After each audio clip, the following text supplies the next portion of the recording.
And I want to welcome you to another episode of Beyond the Surface Radio. I'm your host, Dr. Wanda J. Evans-Brewer. I'm seated this afternoon to have a discussion. As you may know, this is Domestic Violence Month.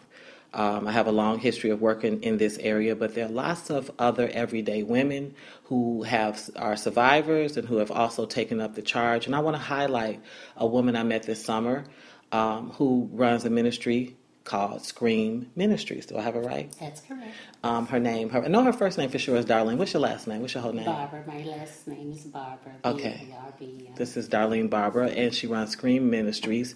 I ran into her at a sort of a church. What's your church's name? God's Heritage Full Gospel Ministries. It was our church picnic, our back-to-school church picnic. Back-to-school church picnic that was actually a really nice event held in the parking lot of the church, but also was very, very festive and inviting. And my daughter did walk away with her book bag, and she's carrying it as we speak. Mm-hmm. So nonetheless, I connected with her, and just in talking, I learned that she did work in the domestic violence area. Mm-hmm. So I want to ask you, Darlene, what got you started with S.C.r.e.a.m Ministries in particular, and why are we calling it that? Well, what got me started, as you know, for me anyhow, usually it's some sort of a life experience that will, you hear that our test is our testimony, and our trouble is our testimony. And so as a young girl, I was in a domestic violence relationship, probably about the age of 15, 16, actually. It started for me very young. Wow. I met a young boy, actually, and he and I started engaging in grown people stuff, having sexual intercourses. Okay. And I got pregnant at 15. Wow. And try to put a whole bunch in a nutshell. At 15, I was pregnant. His parents and my mom, who was a single mom at the time of 7 children,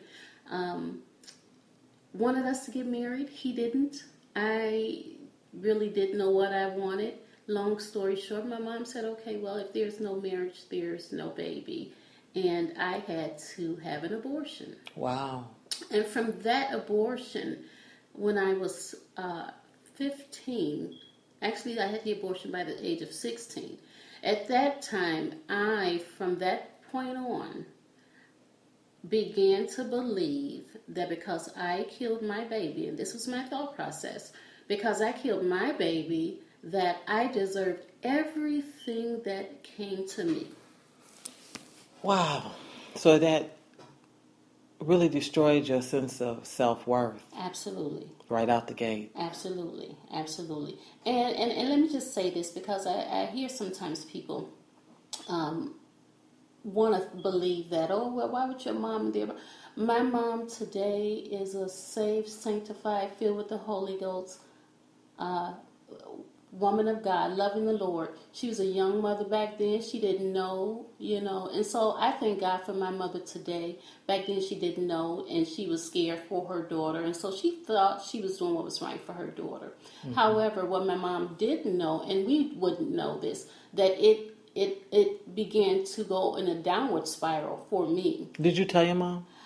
No, I didn't. Did I tell my mom what? About the abuse? The effects of the abortion, No. What that did to you. Did she have any sense that it destroyed you inside? No, my mother did not then. And I want to also believe that because my mother has her own story as well, that it may have destroyed her in some ways, just watching it destroy me. Right. So where I may not have been able to verbalize it to my mother and have that, if you will, freedom. So I thought at that time to be able to express it, because it was a different era back then. We don't, we just did what mom said and what dad said. You didn't ask questions. And so I believe to some extent it probably, knowing what I know today, maybe in some way destroyed my mother in her own little way as well. But today it's different. Okay. Today it's different. We have a wonderful relationship. You're out the gate, and your self-worth has been damaged. And that invites what upon you? That invites low self-esteem. That invites not being assured of the things that I knew that I was destined to be, because as a young girl I had dreams and aspirations. But when that happened, I did not think that it was possible, because in my mind, and always, being told about the Lord, my mother, God-fearing woman, even as I was a little girl, being told of the Lord, I did not think that a loving God would want a young girl and even do anything for her. This is me in the mind of a young girl. In my ignorance, I didn't think God wanted to have anything to do with a young girl that had killed her baby. Right. Not even thinking about all the other women that may have been in the same situation. So what that tells me is that you didn't have a larger discussion about abortion and life after abortion and what that meant. And but it also says that you really wasn't clear on the cross what it meant to have a relationship with Christ either. Absolutely. Am I correct? You are absolutely correct. I didn't, as a matter of fact, after the abortion, it was never talked about again in my household. It was never mentioned. It was done with.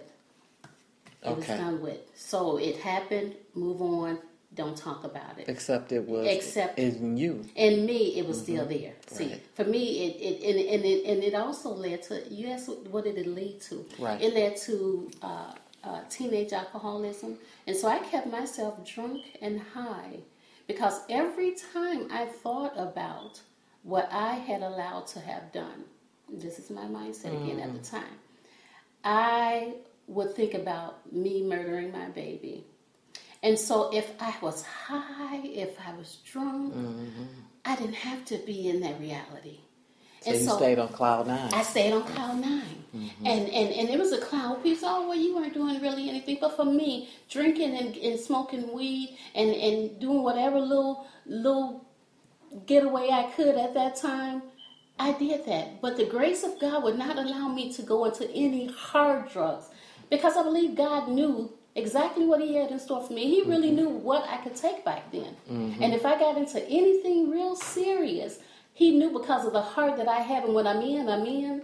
Anything that I get into, I get sold out for that thing. Too. And I believe that God kept that shield around me, because I was around people who smoked the pipe, and I was around certain settings. I was allowed to. And so you could have, if God had not shielded you, taken it up a notch. Absolutely. Okay. I could have taken it up a notch. As a matter of fact, it was presented to me on more than one occasion to take it up a notch. And you abstained. And I abstained from that. But where I was at, my mindset was still stay cloudy.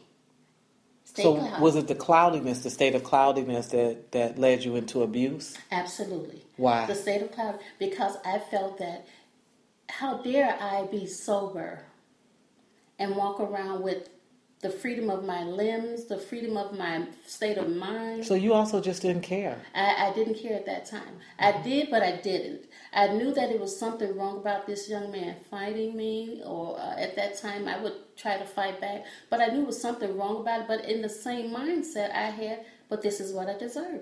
If you can kill your baby, you can take these punches. You can take these blows. Yeah, and not only can you take it, but you deserve it. That was my mindset. You deserve it. Every woman that's in a domestic violence situation always remembers the shift. I always tell people, they say, how could that woman be with that man? Look how he does her. I say, it doesn't start like that. They're very charming and fun, incredible lovers and companions, but then there's a shift. And we always remember that day when the first time you're pushed or you're cursed out, and that really leads you. It always escalates. It always starts in a place. And do you remember what happened where the abuse actually started?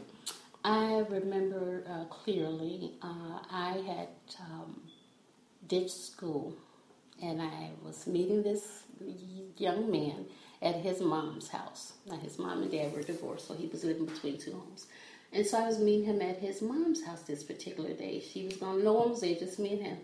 And right after we had intercourse, I was leaving, and just out of nowhere, I was leaving, and he pulled me by my hair up the stairs in the hallway, just out of nowhere. And I couldn't imagine what would make him do that, because we had just been intimate.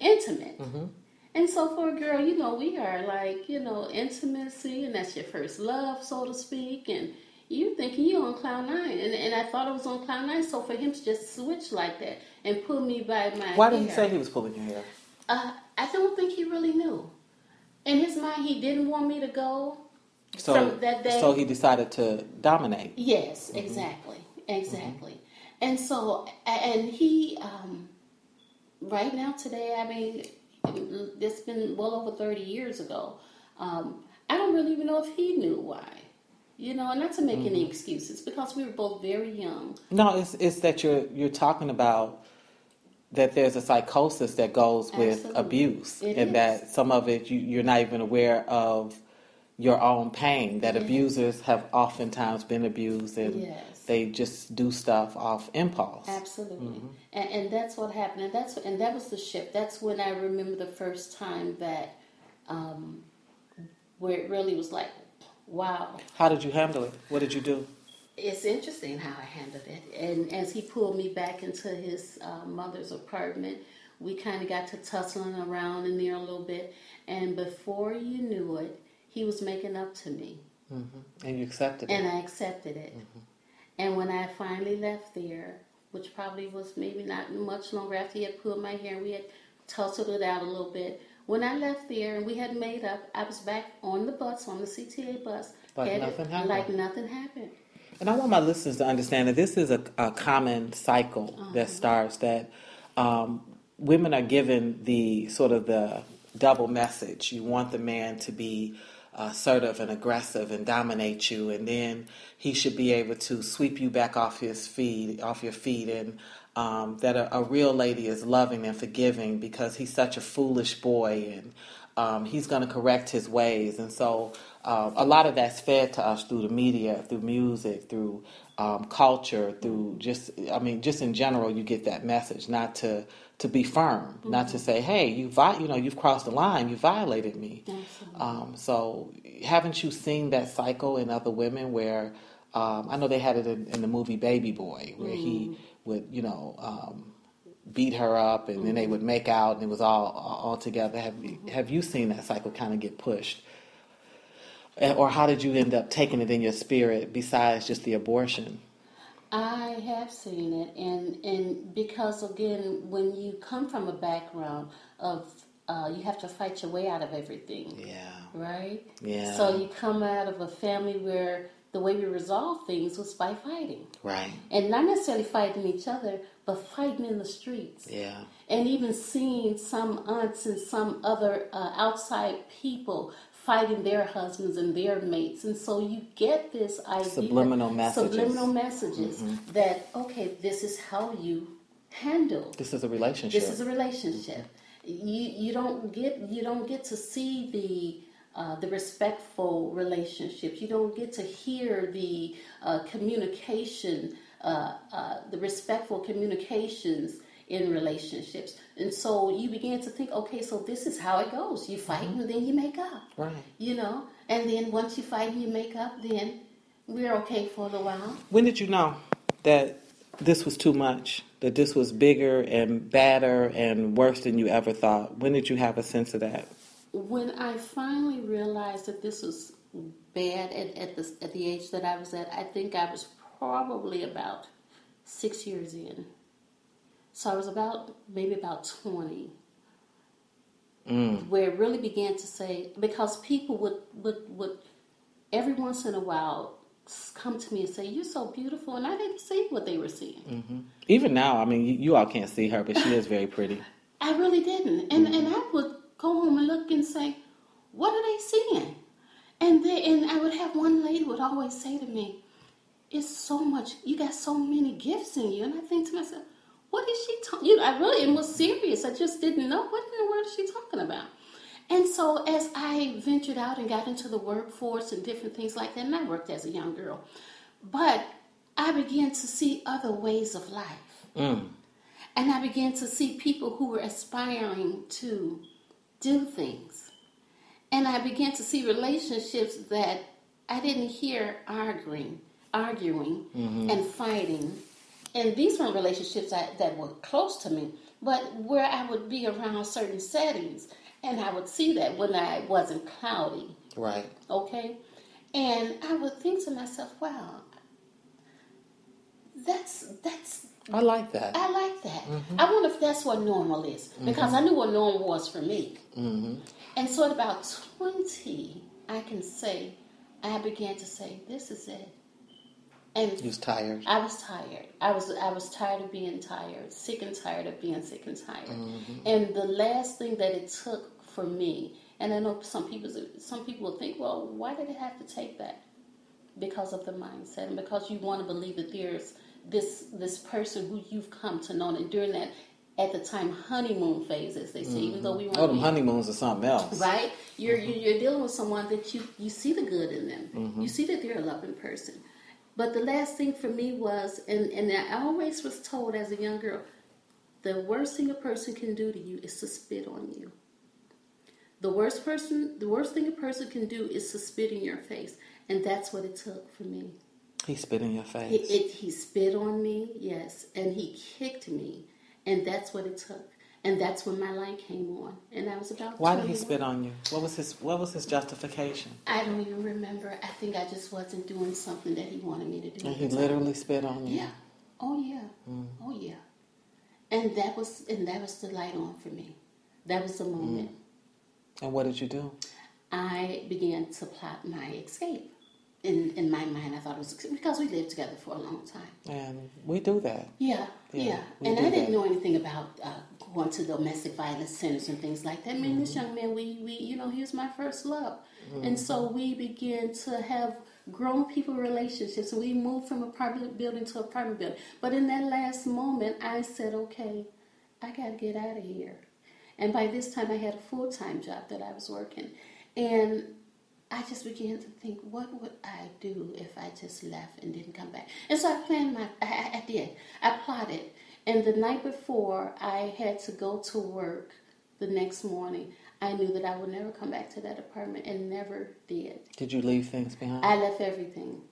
When I tell you I left everything, with the exception of the clothes that I had on my back going to work, I left everything. Did you make peace with that? I made peace with that, and I was okay with that. And he came looking for me. I would never forget, because his sister worked at the same job that I worked at. And as a matter of fact, she was the cause of me getting the job. So he knew where I worked. And he traveled out to my job in Arlington Heights. And I'll never forget, I heard him coming. As a matter of fact, I saw him coming from a distance down the hallway. And I ran into the ladies' bathroom. And I stood up in the bathroom stall on top of the toilet. And he came in there, yelling in there. He wouldn't come all the way in. And that was, I said, okay, if he could come in this bathroom, but there were other ladies in there. And I knew again that God had planted them there. Because had they not been in there, he'd have came in there. He'd have come all the way in there. And so that was it. That was it for me. You said something that's important, because lots of women get to places where they plot and they plan, and even with Tina Turner, every time she tried to leave, he would find her. The mother liked the money and would sort of tell on her, and there are families that function like that, that they'll pretend, they'll say, oh, I haven't seen her, and then they'll say where you're at, or they'll call you where you're at. Oh, he's acting better, he's doing better.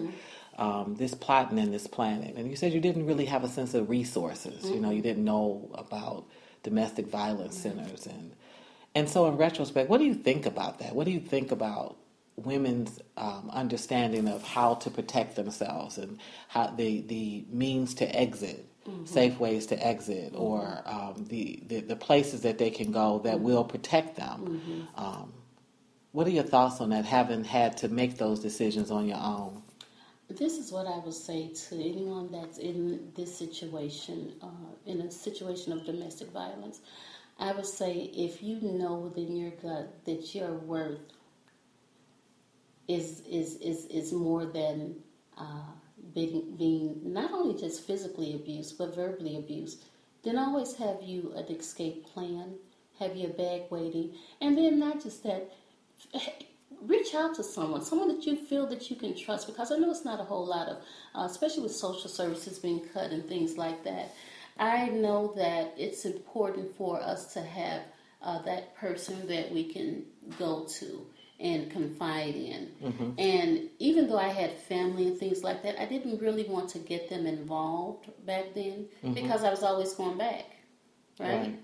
So why get them involved if I'm going to keep going back? But I would say there's such a need for more centers. There's such a need for the workshops and just the awareness of domestic violence. I would say take all it is that you have, and in regards to the information, that is the resources that you know of, because it's many people out there with the resources, organizations with the resources, and just find that one person that you feel that you can trust, and let them know this is what you're dealing with, because there have been stories that unfortunately they didn't walk away. They didn't walk away and they died. Exactly. They didn't walk away and they were killed. I mean, what I'm talking about is, it's surviving. It's surviving, right. There was a show that used to come on. I haven't seen the show in like maybe 15, 20 years. It was called American Gladiators. Okay. And there was a sister on there. And to be a gladiator, you muscle bound, you strong, you this, you that. And she was, I can't remember her name, very athletic, strong, powerful woman who, as she climbed the gladiator ranking, because that's a competitor show, her husband, it was just her and her husband, got more and more jealous. Oh. And they announced on the news that he had killed her. And people couldn't believe, because she was, by many respects, stronger and bigger than him. And the reason I'm sharing that story is she was, physically, she could have managed him. I'm sharing that story to connect it to the heart of a woman. We love so intensely deep. Like our love runs so deep, and our level of forgiveness is almost in a black hole. You almost don't even know where the bottom of it is at. And so as you're encouraging women to seek the resources and plot out a plan and keep a suitcase ready, I want to remind women that, that even sometimes it's not about your physical strength. It's not about a weapon, but it really gets back to the heart-mind connection, that you have to be prepared to what you did, leave everything behind. Absolutely. Everything, including the love. Yeah, yeah. At least for a time. Yeah. And sometimes you think that you can't recover. Yes. You really do. That's the mindset of, that's why I asked you, did you leave everything? You said yes, except for the clothes on my back. Yeah. And you think you can't recover. And then as you think about it, once you finally out of it, you begin to think, well, I do have a backbone here. Hey. I'm starting to figure out this thing, and he really wasn't my whole world. It's just a bubble I had, somehow crawled into or was, moving around in. But then you begin to see that there's more to life than just than the now. There's more, and it's just really a matter of us just getting out there and having the faith to believe that we are queens. We really are. So one day you found out that Darlene had worth. It took this man spitting in your face and kicking you to sort of pull you from cloud nine, and you wasn't interested in being up there anymore, and you realized you had worth. And so who was that woman? That really, in some respects, is still a girl becoming, because you really didn't quite get a chance to be a girl before you, as you put it, started doing adult things. Okay, who is she? What did you discover? Who is she? You know what I discovered, and I'm going to try to do this without getting emotional. It's okay, because I probably cry with you. Breathe.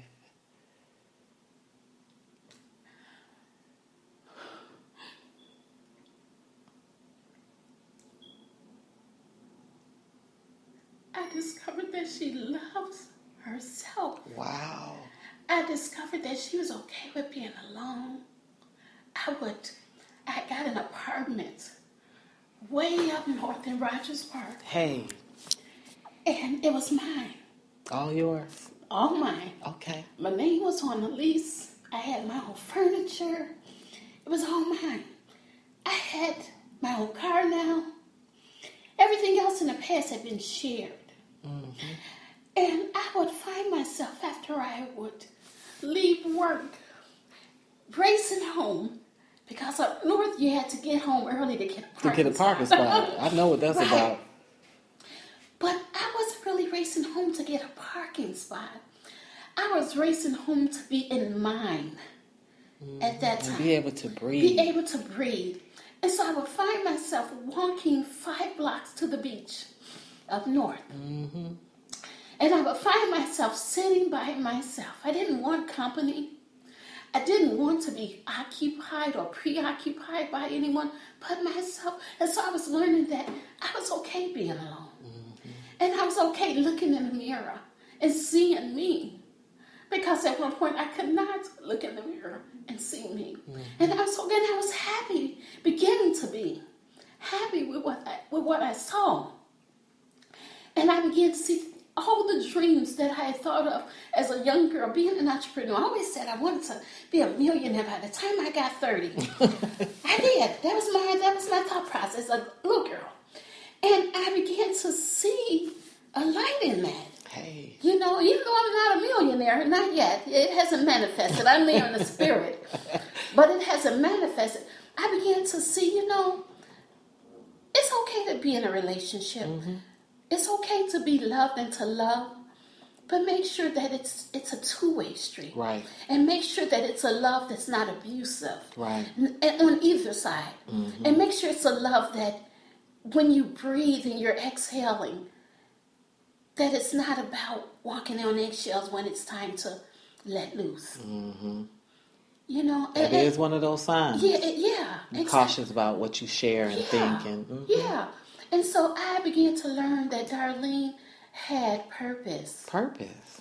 Wow. Yeah, purpose.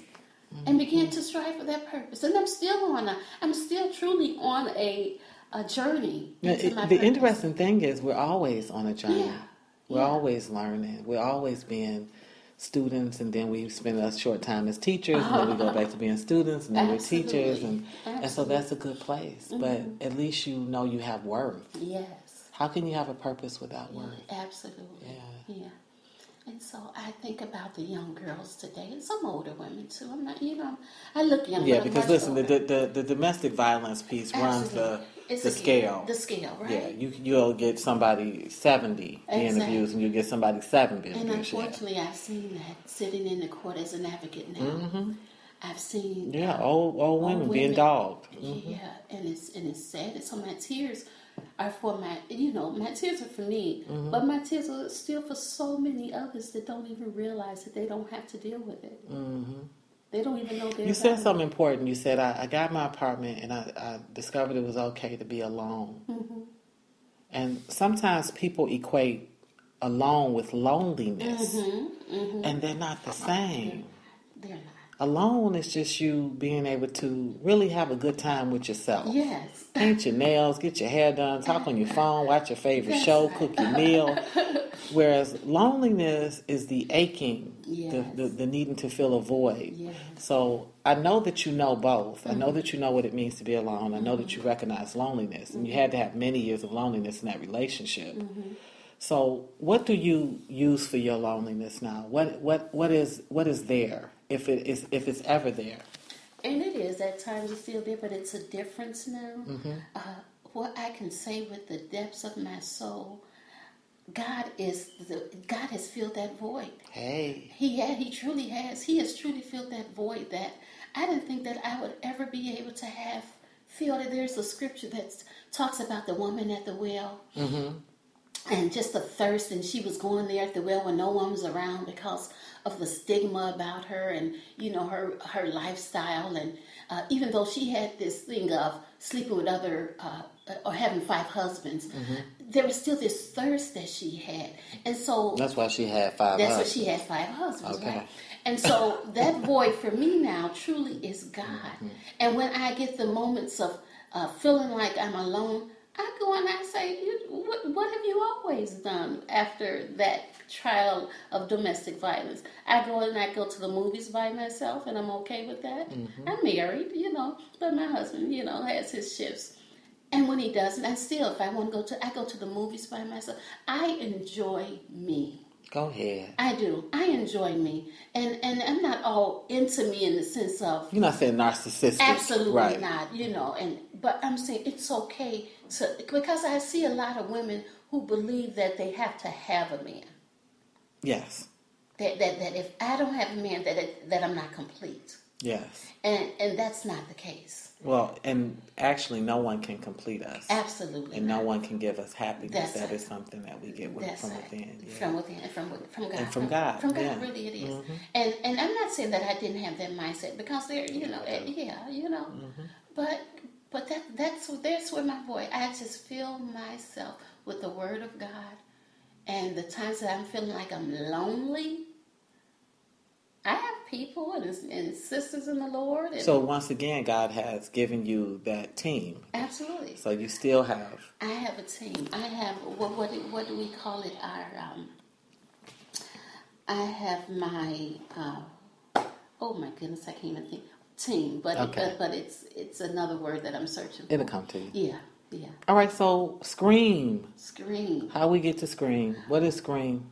I tell you, S.C.r.e.a.m came just out of the blue. I was in the city with an aunt of mine on a journey looking for someone, and that would go into a whole nother story, so I don't want to even go there.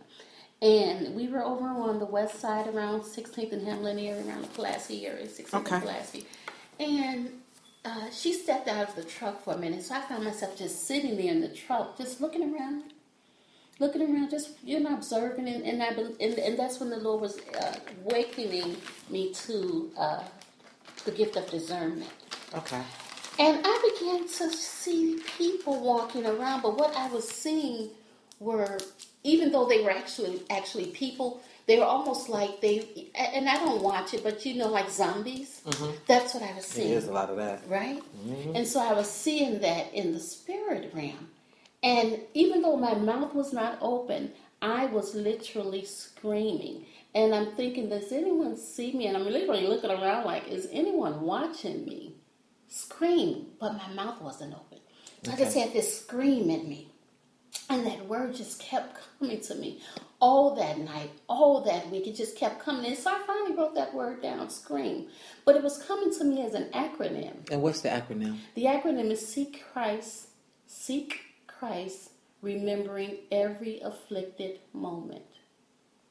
And so he began to... Say that again. That's beautiful. Seek Christ, remembering every afflicted moment. That's powerful. Yeah. That's powerful, Darlene. Yeah. That's what God gave me. Mm-hmm. And then that's when the journey began. Your ministry. The ministry journey. Yes. Okay. And how long have you been running S.C.r.e.a.m? S.C.r.e.a.m has been actually incorporated January of 2007. Okay, so it's got some legs. Yeah. Okay. A little bit. Okay. Not a lot there. Yeah, Shoot. We had 2015. I'm loving it. Okay. Yeah. And what does S.C.r.e.a.m do? What does it offer?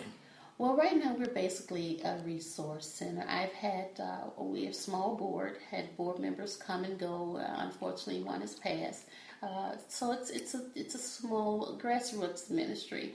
And we really just, as a resource, we provide spiritual counseling to women who are going through some of the same struggles that I have gone through with domestic violence, with abortion, with teenage alcoholism. I was functioning in that. Just difficulties and circumstances that we find ourselves in as women. And so over the course of the years, we've had support group meetings, we've had walkathons, we just really a support. And where it comes in for us, the shelter, we do not have a shelter. That's my heart's desire right now. But we do refer them to people who are already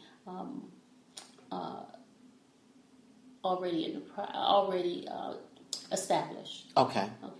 Have you ever thought of you said you don't have a shelter. Do you ever have anything that's similar to like the Underground Railroad. You know how the Quakers were just safe houses. It was just a series of unidentifiable homes. You don't know, but yes, we have a room and you can come here. Do you ever or is there a set of motels where you have a relationship with those people?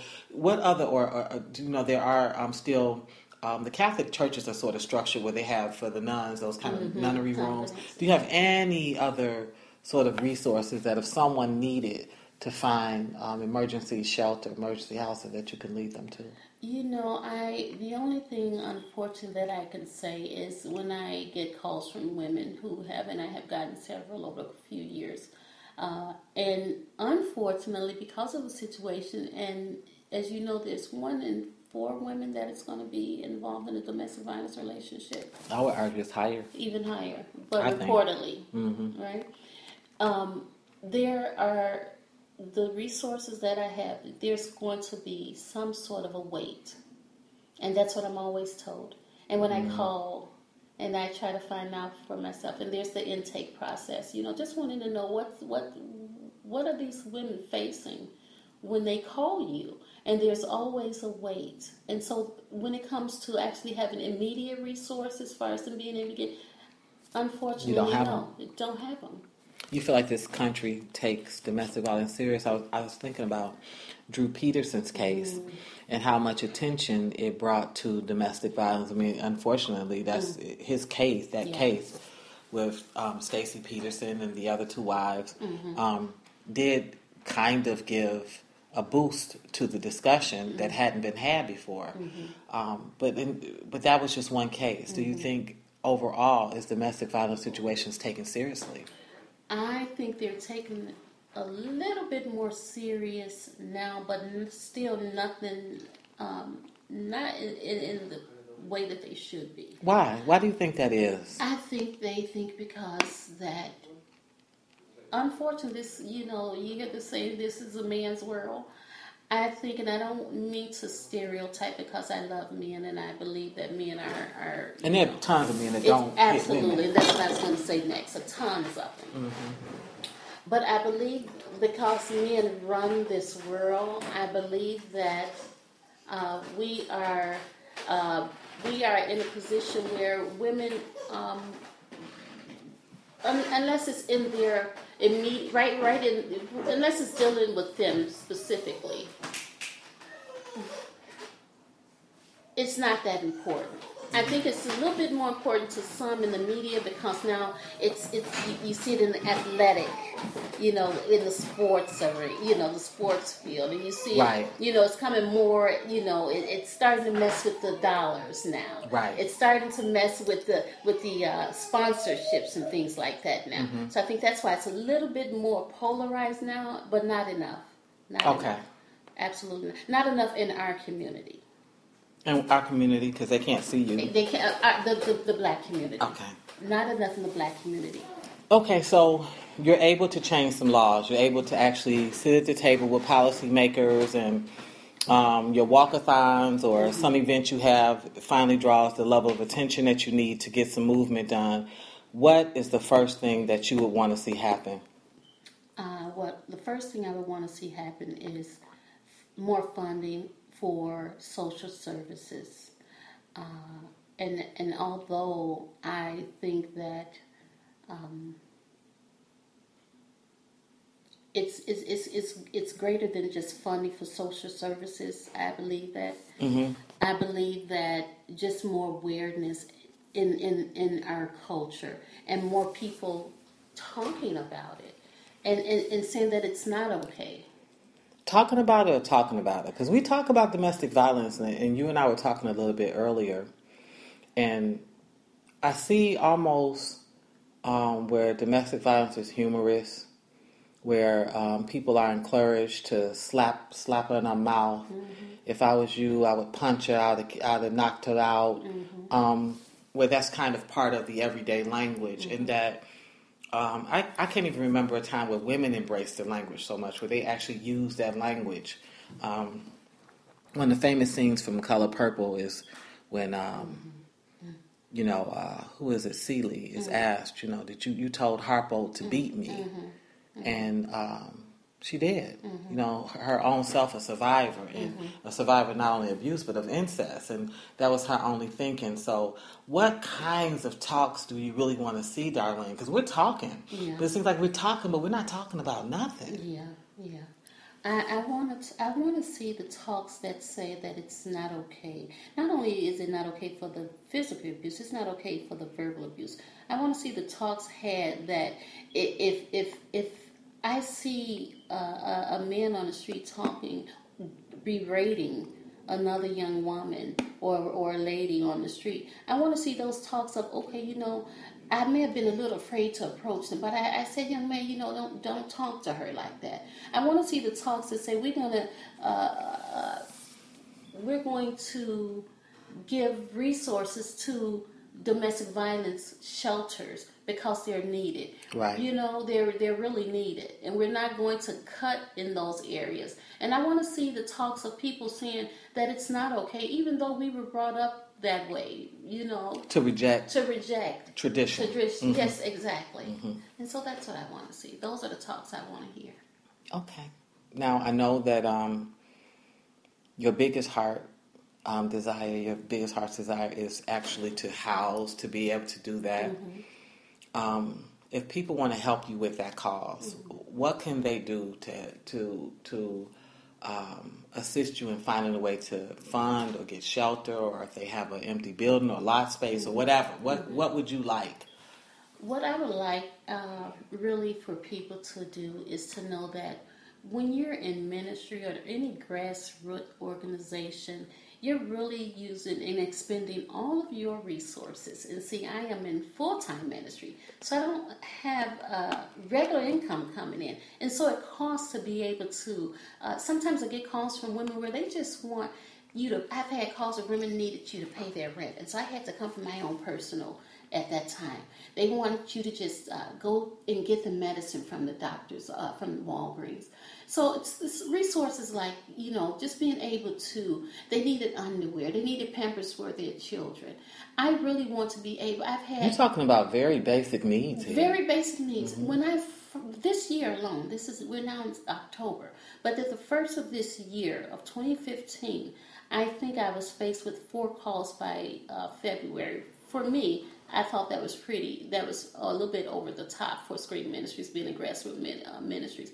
And so what they wanted was they needed either some sort of emergency shelter, which my heart ached because I was not able to provide that for them. And the people that I referred them to were not able to provide that for them immediately. So if I had today a safe house for these women when they call me, that's my heart desire, to be able to house them. And there are women who, some of them, it's going to take a minute for them to get this thing, that they're worth something. And some of them will go back. I went back, you know. But to be able to still be that... But that's part of the cycle. That's a part of the cycle. And still be able to be that place where they can come and just get a good night's sleep. Yeah. Get a shower. Because that is a way to actually clear your head. Absolutely. That in the midst of that, of the abuse, you actually don't make very good decisions. Absolutely. It's impossible for you to really think clear. That's right. Yeah, that you do need that time. Well, I'm sitting here with Darlene Barbara. We've been talking about S.C.r.e.a.m Ministries, that God has taken something that happened to you so terrible and allowed you to do such good work that really is still, you know, the gift that keeps on giving. It's, you know, unfortunately it came through an ugly mechanism, but still it's given. And I'm so excited. It's Domestic Violence Month. What's going on? What can my listeners learn that you have that's going on, that they can check with you? How can they reach you? What's your number? What's your email? What can they do? Okay. So right now I'm in the process of planning what I am calling Sister Sacrifice for a Day for Domestic Violence Month. And my heart's desire is just for one day out of this month to give a sister that's on the street, that's in a relationship of domestic violence, who have not had a shower in quite some time. Give her a pampering day. So I'm in the process of getting my resources and this may sound a little strange, but I've already been checking into it. I want to rent a hotel room for a day, and I want to, for a day, a few hours, whatever, and gather up some women who don't have anywhere to live, who in relationships that they don't want to be in, and let them take a nice 15-minute hot shower if that's what they choose to do. Let them get their hair washed. Let them feel what it's like to sleep in a clean bed. And I know that's a lot, but that's what my heart's desire. So no, it's not a lot. It's your heart's desire. That's my heart's desire. But for some people who think, oh, well, she, because you have those mindsets that think, oh, well, she's in a let her stay in and let her figure it out. Sucks to be her. You have people that have that mindset. And so I'm one that wants to be able to make a difference, and if it's not just for one person's life. And so I'm in the process of planning that for this month, as well as just doing some things towards the end of the year that are still in the making. If someone wants to call me or donate to S.C.r.e.a.m Ministries, they can call me at 708-543-7433, or my email address is S.C.r.e.a.m Ministries, MINISTRIES @hotmail.com. The website it's in the process of being updated. You'll find all old information on the website, so I will not really refer anyone to that website right now. But those are ways of getting in touch with me. Well, let's get on fire. What's the name of this? The upcoming event? This Sacrifice for a Sister. Sacrifice for a Sister. So really, even if you can put together blessing bags that consist of all sorts of toiletries, tampons, Kotex, mouthwash, toothpaste. These are all things that women run through every month. That it's one thing to give clothes, it's another thing to give toiletries. If you have, all of us, we're women, we have nail polish colors that we don't like no more. You have all kinds of stuff. A clean pair of panties, a clean bra, pair of panties, clean no bra. matter the size, I'm sure someone could use She's going to work with it. Just kind of search your closet, call up friends, search your heart, and let's help S.C.r.e.a.m Ministries put that thing together. I think we can do that, because she's already looking into the hotel. So if she just has the amenities that she needs, I think it'll be a powerful function. I want to thank you, Darlene, for sitting down with me. I'd love to have you back. We got to have a follow-up to see how some of your events go as you close out the year. Again, you've been listening to Beyond the Surface Radio. I'm your host, Dr. Wanda J. Evans-Brewer, and until we meet again, be safe in God's grace.